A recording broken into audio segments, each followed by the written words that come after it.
नागपुर अब सिर्फ संतरे का शहर नहीं बल्कि मिहान के जरिए देश का उभरता इंडस्ट्रियल और लॉजिस्टिक हब बन गया है, जिसकी सोच गडकरी के विजन से जुड़ी है। नागपुर के विकास की कहानी में मिहान एक ऐतिहासिक अध्याय बन चुका है, जिसके केंद्र में नितिन गडकरी का विजन रहा है। उनका सपना था कि विदर्भ जैसे पिछड़े क्षेत्र को देश के औद्योगिक नक्शे पर मजबूत स्थान मिले।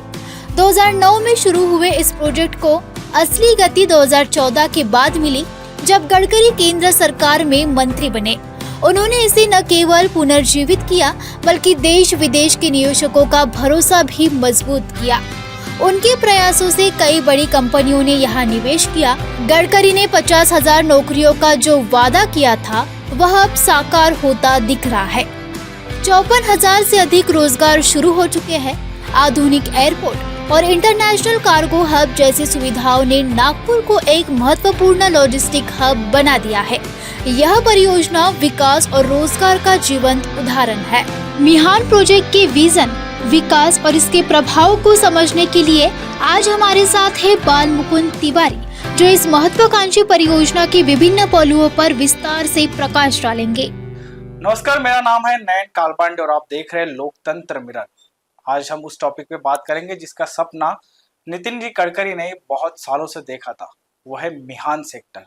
नागपुर के मिहान सेक्टर में बहुत बड़ी लॉजिस्टिक कंपनियां आई, उभरते हुआ नागपुर आपने देखा।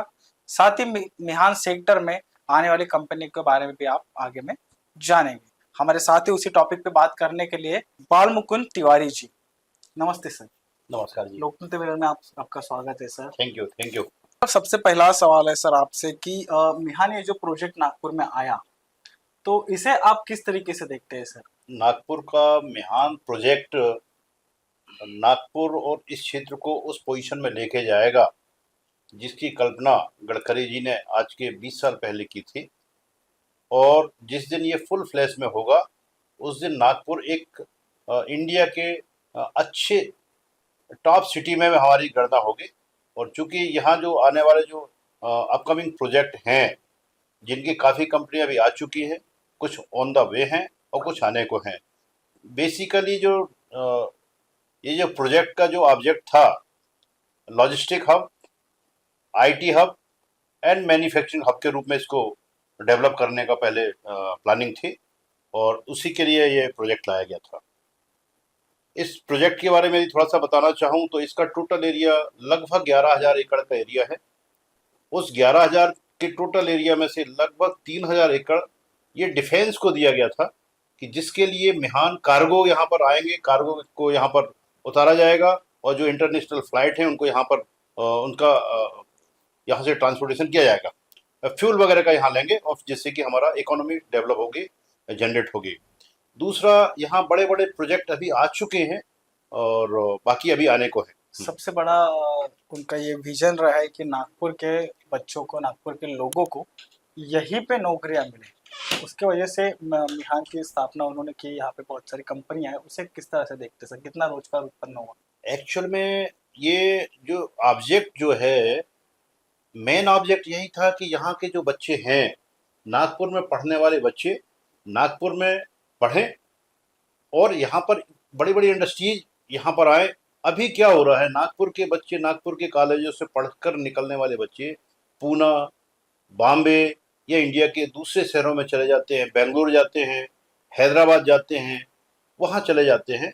और जिसकी वजह से इनका जो सपना था कि यहाँ पर जब ये तीनों department, logistic, IT and manufacturing, जिस दिन यहाँ फुल फ्लेज में होगा तो कम से कम 1 लाख बच्चों को यहाँ रोजगार मिलेगा। अभी प्रेजेंट में लगभग 20 से 25,000 बच्चों को रोजगार मिल चुका है। आने वाले 3-4 सालों में ये इसकी जो संख्या होगी लगभग 50 से 60,000 होगी। और जिस दिन तीनों सेक्टर की सभी कंपनियां आएंगे तो जो गडकरी जी का सपना है कि 1 लाख से ज़्यादा मिहान में जॉब मिले, वो पूरा होगा। अभी जो मिहान में बड़ी बड़ी कंपनियां कार्यरत हैं, आपके हिसाब से ऐसी कौन सी बड़ी कंपनियां हैं सर उसमें से जिन्होंने ज्यादा से ज्यादा रोजगार उत्पन्न किया है? जो करंट में जो कंपनियां हैं उसमें से मैं जो देख रहा हूँ कि ये आईटी वाली बहुत अच्छी कंपनियां हैं, जिसमें टीसीएस है और एचसीएल है, इन्फोसिस है और भी कंपनियां हैं जिनमें काफ़ी अच्छा बच्चों को रोजगार मिला हुआ है। दूसरा, टेक महिंद्रा की भी कंपनी आई हुई है जिसमें बच्चों को जॉब मिल रहा है। बाबा रामदेव जी की पतंजलि जो फूड प्रोसेसिंग यूनिट है उसमें भी बच्चों को जॉब मिल रहा है। और सो मैनी इंडस्ट्रीज हैं वहाँ पर जिसकी वजह से बच्चों को जॉब मिल रहा है। लगभग 20 से 25 हजार बच्चे आज की डेट में वहाँ पर एम्प्लॉय है जिनको जॉब मिल रहा है।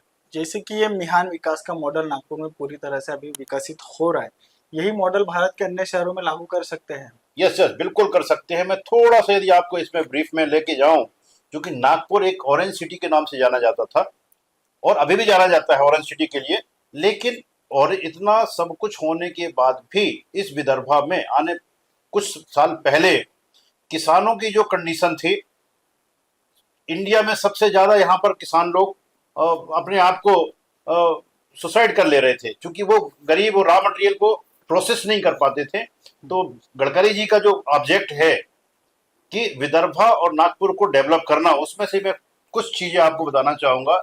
एक, उनका एग्रो विजन कि जो भी उत्पाद यहाँ का होगा यहाँ पर ही प्रोसेसिंग हो, जिससे कि उसकी जो आमदनी है वो उन किसानों तक मिले।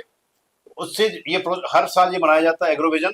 तो प्रोसेसिंग करने लोग जाने ज़्यादा से ज़्यादा, इसमें पूरे इंडिया भर के लोग वैज्ञानिक लोग आते हैं और हमारे इधर के विदर्भा के किसानों को इसमें मोटिवेट करते हैं और बताते हैं। दूसरा, एक खासदार महोत्सव ये करते हैं, जो खासदार ये एडवांटेज महोत्सव, औद्योगिक महोत्सव करते हैं जिसमें कि बहुत सारी इंडस्ट्रीज को यहाँ बुलाया जाता है। अभी गढ़चिरौली में को एक इस्पात नगरी के रूप में डेवलप किया जा रहा है जिसमें जिंदल जी और टाटा की अभी स्टील प्लांट वगैरह आ रहे हैं, जहाँ बहुत सारे रोजगार के अवसर भी होंगे और हमारे इस स्टेट को और हमारे विदर्भा क्षेत्र को बहुत बढ़ावा मिलेगा। तीसरा क्या है, इनका एक और है जो सांस्कृतिक महोत्सव, जो खासदार सांस्कृतिक महोत्सव ये करते हैं जिससे कि इस क्षेत्र में जो कलाकार हैं, जिनके अंदर कला है, उसको बढ़ावा मिलेगा।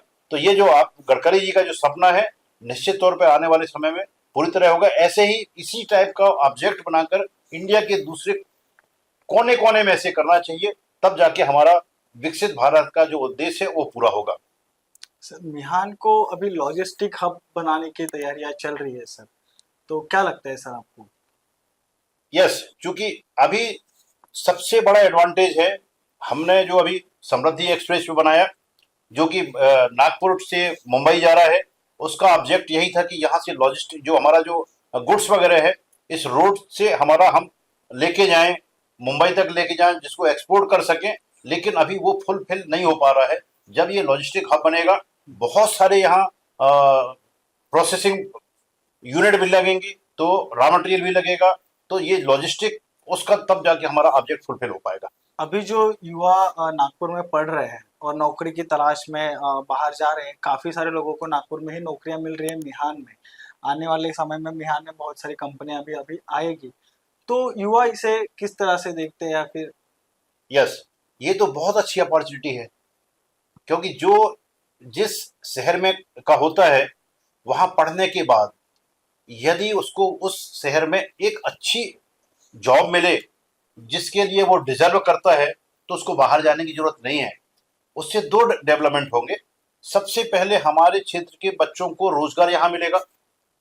दूसरा, वो अपनी फैमिली के साथ भी अटैच रहेगा, तो परिवार को भी हेल्प कर सकेगा और उसी शहर में रहकर उसको जॉब वो कर सकेगा, और यहाँ की जो इकोनॉमी है ये डेवलप होगी। बहुत बढ़िया। जैसे कि आपने देखा, बाल मुकुंद तिवारी जी ने हमें सब अच्छे से बताया, जैसे कि मिहान में जिस तरह के रोजगार अभी उपलब्ध है और आने वाले के समय में लॉजिस्टिक जिस तरह से मिहान में अभी बनने वाला है, उस तरह से युवाओं को काफी रोजगार मिलने वाले हैं।